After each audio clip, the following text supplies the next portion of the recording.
Good morning. Welcome to your Hump Day Guilty Pleasure, your midweek motivation. This is the Salty Goddess Podcast. I'm Anne Margaret. Welcome. Be sure to subscribe, share, download, and follow on all social media accounts because we are everywhere. I hope you're all having a wonderful week. Of course, this week we had our time change. Yay! How y'all handling that? If you're anything like me, you're not sleeping. Okay, you're all cattywampus. So that's my life. Every time now that we change our clocks, myself and my two older pups, Brutus and Piper, have difficulty with the change. Nobody else does. Not the younger pups, not Atticus, not Angus, not Rufus. Nope, not even Fergus. And he's at midlife, I guess. Nope, just us old folk having issues adjusting. Ooh, there's a shocker. Old folk having issues adjusting. Kind of wild. I mean, it's not like we haven't been changing the clock back our entire existence. You know, kind of like how when we were younger and we were in school and then we went to college that we incorporated new knowledge. You know, here we go. We're going to start talking about them old wrinkly white dudes again, aren't we? We sure are. All right. I'm going to try not to. I can't help myself sometimes. So this week, I just have to have this conversation with y'all because I'm trying to understand how we get to a certain point and you're having some issues, whether it be at work, at school, or maybe, you know, on a, maybe you're, you know, you do some volunteer work for, you know, an organization or something, and you run into conflict or you make a mistake and, you know, you're speaking to individuals who are inquiring about the problem. And how do you handle that? How do you handle when you've made a mistake or you potentially made a mistake? Are you the type of person that will Bill Clinton it and deny until you can't deny it any longer? And the proof is in the pudding and they can kind of show up with receipts, right? Or are you the type of individual that says, yep, that was me. I made the mistake. So we've talked about this before and the importance of accountability. And over the course of the last couple of weeks, there's been a couple situations that I've encountered that have made me kind of, you know, pause a little bit and wonder what these individuals were thinking when the shit that spewed out of their mouths came out. So if you make a mistake or you get caught making a mistake, do you use the excuse, well, everybody else is doing it, I wasn't the only one? Do you use that excuse? Because I hope you don't. Because that doesn't work. And if you remember when we were kids and you said to your parents, well, all my friends are doing it. And I'm pretty sure if you're my age, your parents clapped back with, well, if they jumped off a cliff, they jumped off a bridge, they jumped in front of a train, would you follow suit? I bet you wouldn't.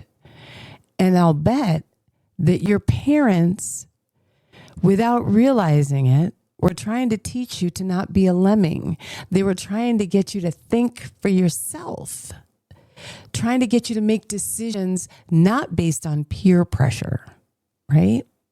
And also to not use the excuse that everybody else is doing it, which means that you should also be excused from what you've done. Because the answer to that, my friends, is Abso-fucking-lutely not. Now, maybe we didn't catch that other person just yet, but we will. Somehow, some way, I'm a firm believer that the multiverse exacts its pound of flesh. And it might not exact it today or tomorrow or even within view of anyone else, but it will. And I don't know if that's divine intervention. I don't know if it's truly, the goddesses of the multiverse. I don't know if it's dharma, karma. I don't know. But I do firmly believe that the universe finds a way to balance things. We don't need to balance those books. The universe does it on their own. And while we may not think that the toll that has been exacted upon those individuals is adequate or appropriate or enough, it's really not our business. Not really. So just, for the future, if you're the type of person that says, yeah, I know I left early and I didn't clock out, and then I told you that I clocked out at a different time, or I should be clocked out at a different time, don't say to your boss when you get busted, well, 8 other people in my department were doing the same thing. Because chances are your boss has probably already figured it out. And honestly, it's not your business how your boss handles it. Okay? If you're doing something dishonest, if you are doing something against the rules, that breaks the rules, and you get caught, just take it. Don't throw your coworkers under a bus. Don't throw your coworkers under a bus and then expect that that's going to get you off of your whatever punishment is coming your way. It doesn't work that way. That's not how things are. And maybe your boss didn't catch them. That's okay. Your job is not to manage your colleagues unless you're their boss or something. So mind your own business. It will all be found out in due time. All right? Don't expect that just because you know that other people are doing something wrong, that it gives you carte blanche to do the same thing, because that's not how it works. And if you think it is, I'll just lay it out here another way. Let's say you're married or you're dating someone and you're supposed to be exclusive. Can your spouse come to you and say, well, yeah, I cheated on you, but all my friends are doing it, so it's okay, right? No, it's not all right. So don't use that as the rationale for why you shouldn't be punished. I promise you, if they're cheating, they out the door. Okay? And they were probably out the door before I even gave them an opportunity to tell me that their friends were doing it. So just understand that that's all deflection, and that's not you taking accountability. And that is what your boss wants. That's what your spouse wants. That's what your friends want. When you screw up, just say you did it. And if you're sorry, apologize. And if you're not sorry, then don't apologize. But don't use the excuse, well, everybody else is doing it, so I did it too. Wrong is wrong. And your character and your integrity is what you do when no one else is looking, or when you think that no one else is looking. And I will tell you that in many of the professions that I'm in, paramedicine, nursing, that's important. That's extremely important. Integrity and character is what you do when no one else is looking, when you don't have to abide by those rules. All right? And I'm a firm believer in compromise when you can, and when you cannot, do not. So what does that mean? That means that if you make a mistake, and we all do, it's totally okay if you make a mistake. If you make a mistake, own up to it. All right?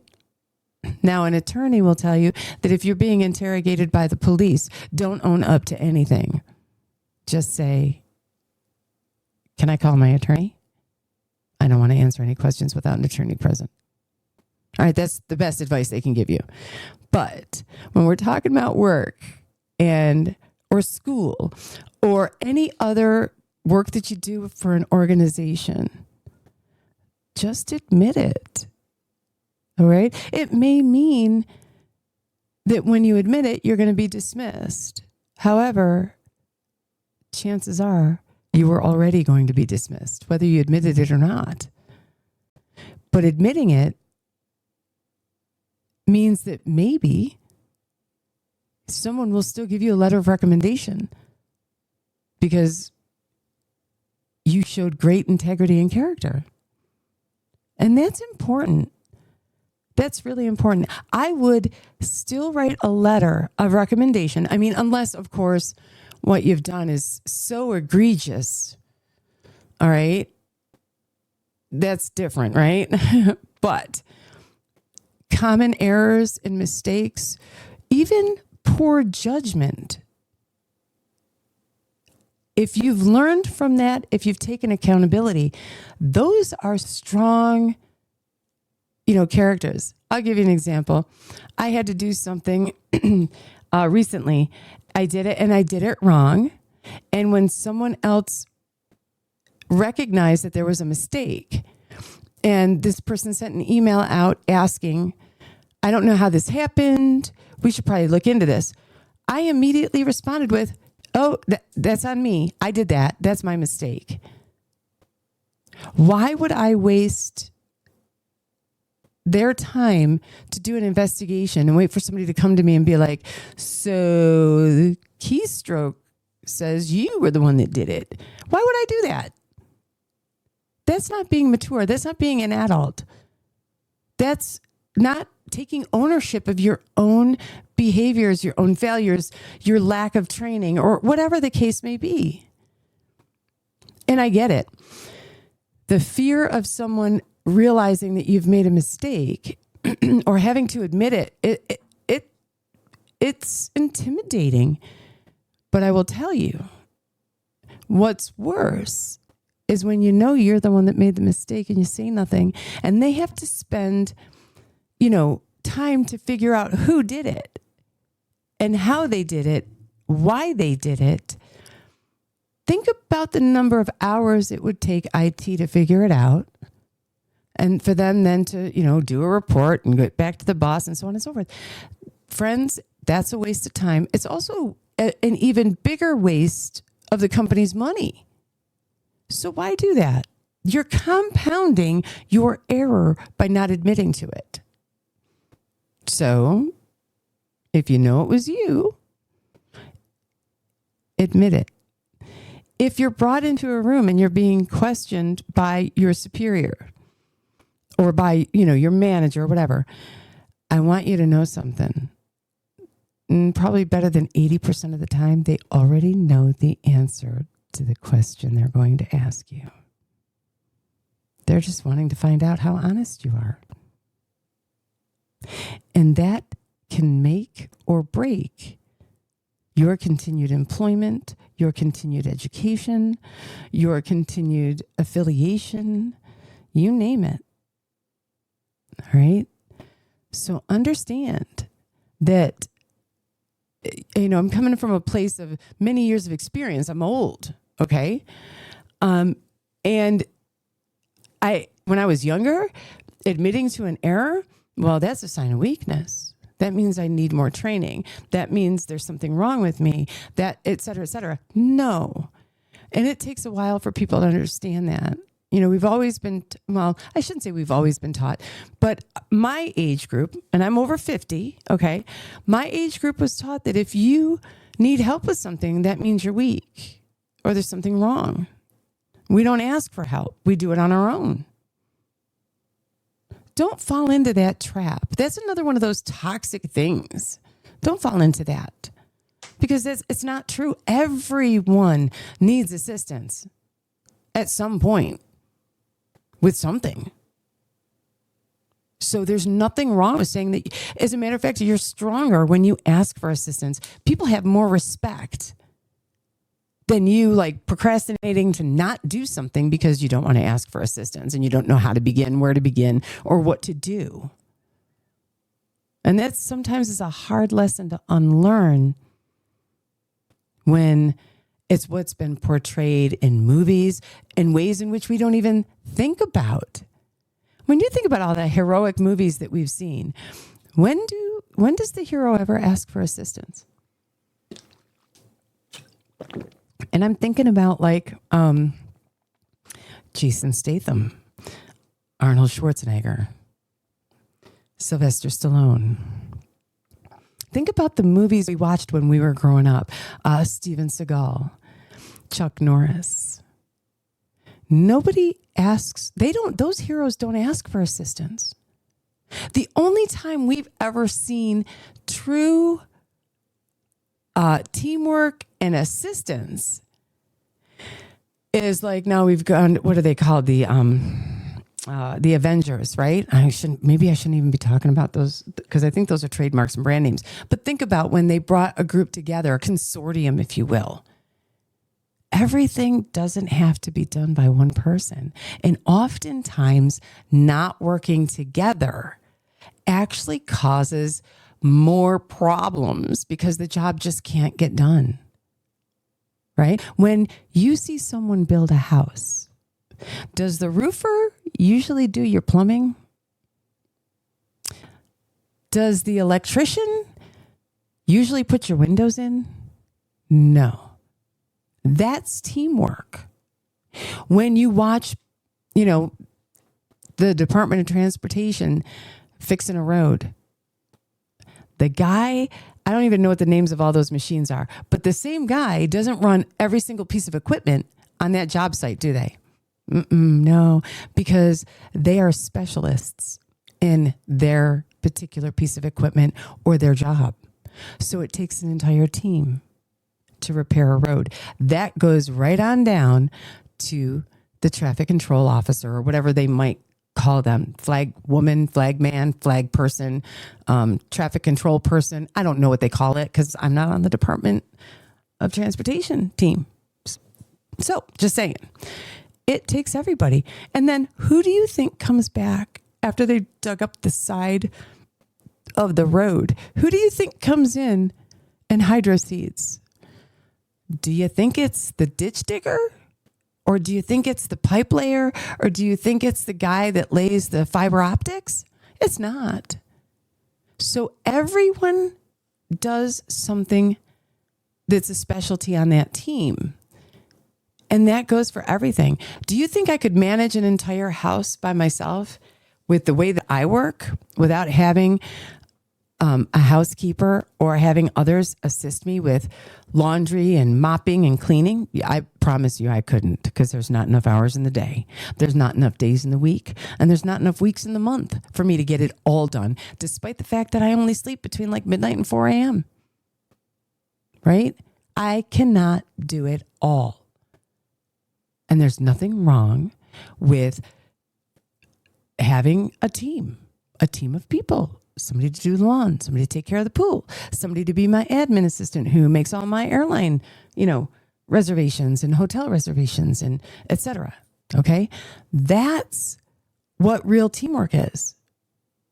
So if you need assistance, you ask for it. If you don't know how to do something, you ask someone to teach you. And then in turn, when someone asks you, you teach them. That's what builds strong teams, knowing that we can rely on one another to get the job done. And that is the important lesson for the week. So I have to tell you that last week, I was thanking everybody for the year of support I received while I was doing this podcast. But I got to tell you, there are people who have also taught me some really great lessons, like phenomenal lessons. Okay?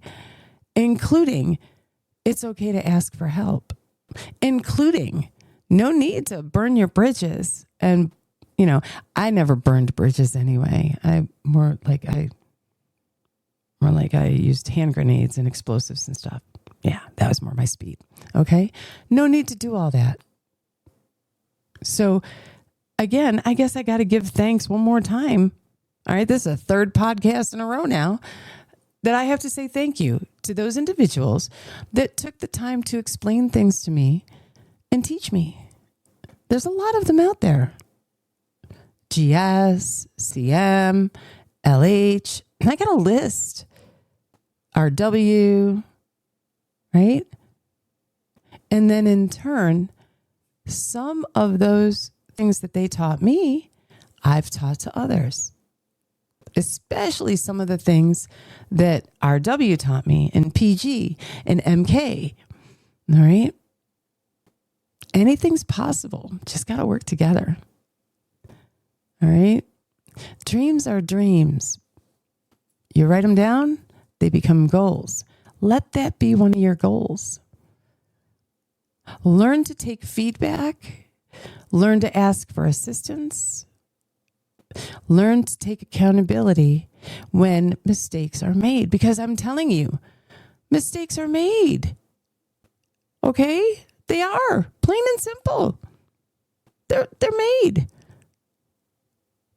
And it's okay. There isn't a damn thing on this planet that's perfect. Not a one. You can rebuild yourself, remake yourself, reinvent yourself, start over, start again, pause, begin again. All of those things. We're humans. We can do whatever the fuck we want. Whatever the fuck we want.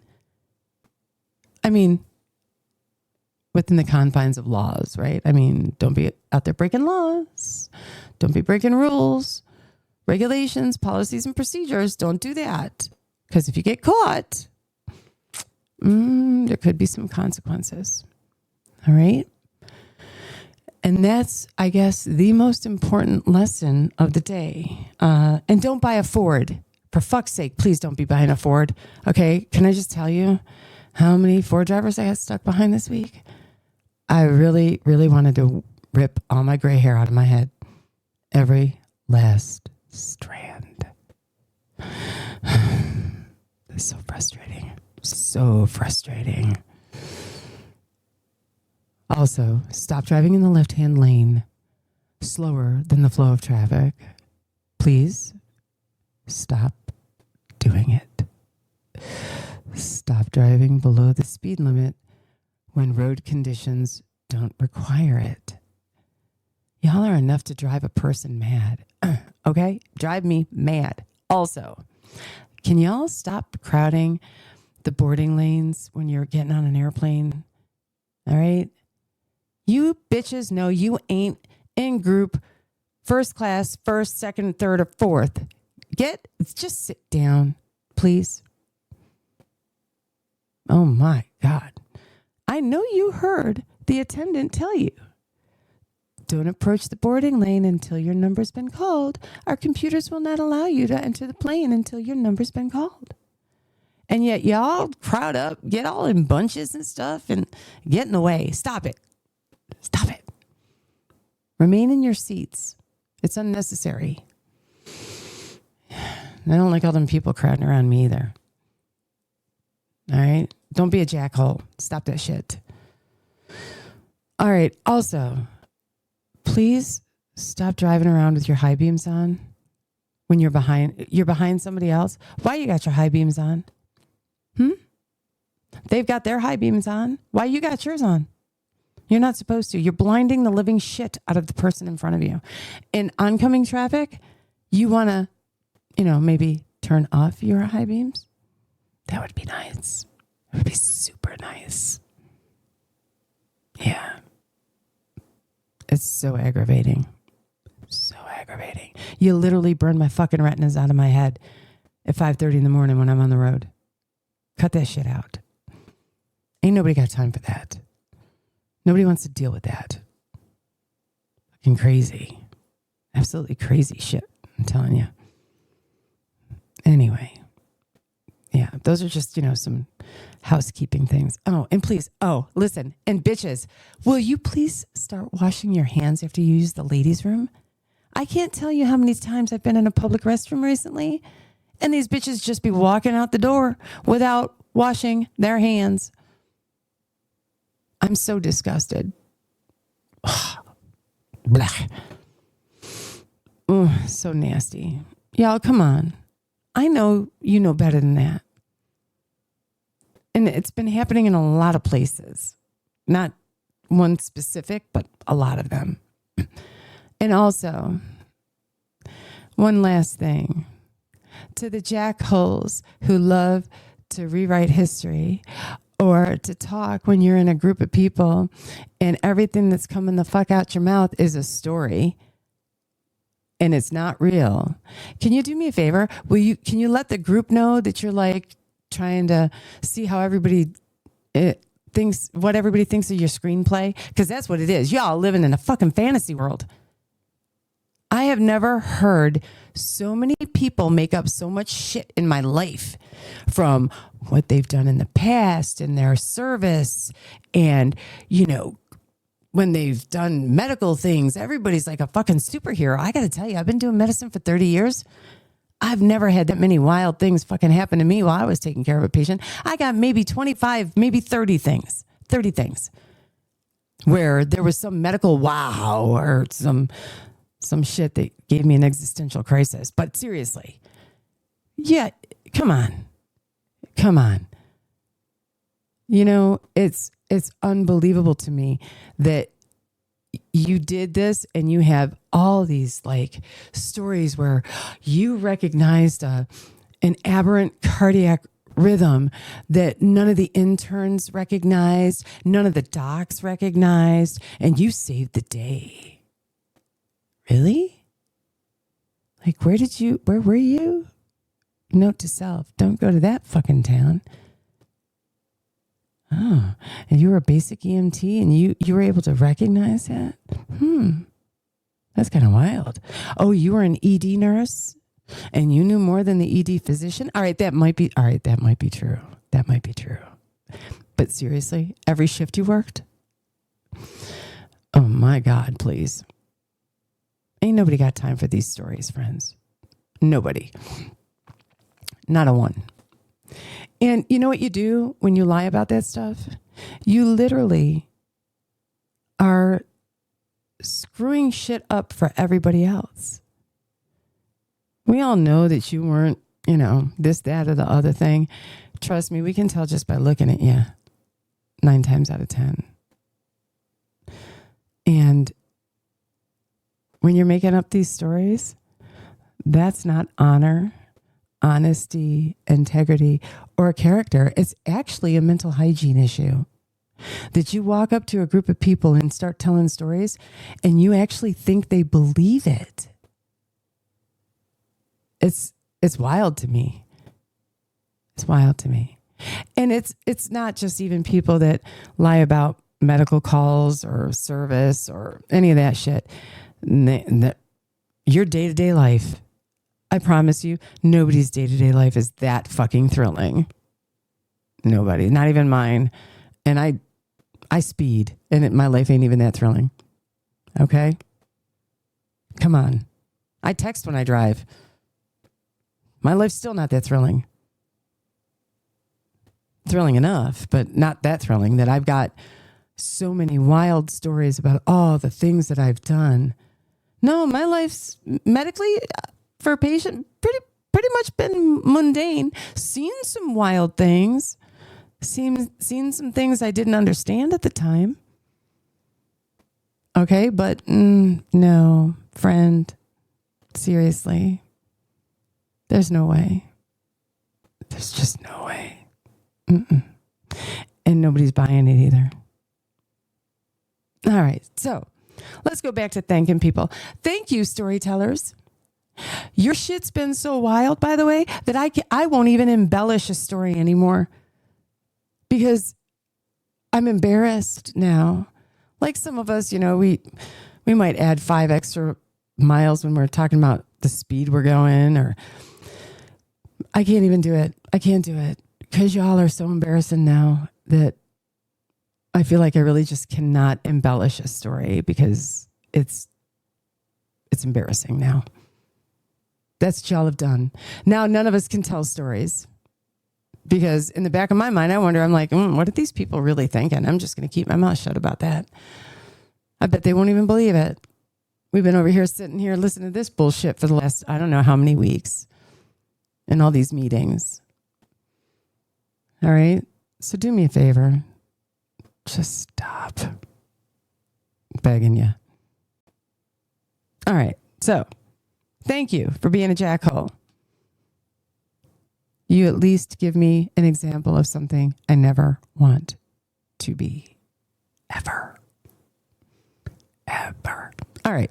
So hope your hump day's been as wonderful as can be. I really appreciate you joining me in my corner of the multiverse. Be sure to subscribe, share, follow, download, scream it from the tops of the mountains and the rooftops. All about the Salty Goddess. Follow us on all our social media platforms. I look forward to seeing y'all next week. God only knows what we're going to be talking about then. I should say goddesses. Let's see what happens. All right, friends. Have a wonderful week filled with opportunity. And I'll see you next hump day for your guilty pleasure. This is the Salty Goddess Podcast. I'm Anne Margaret. Take care, y'all. Till next week.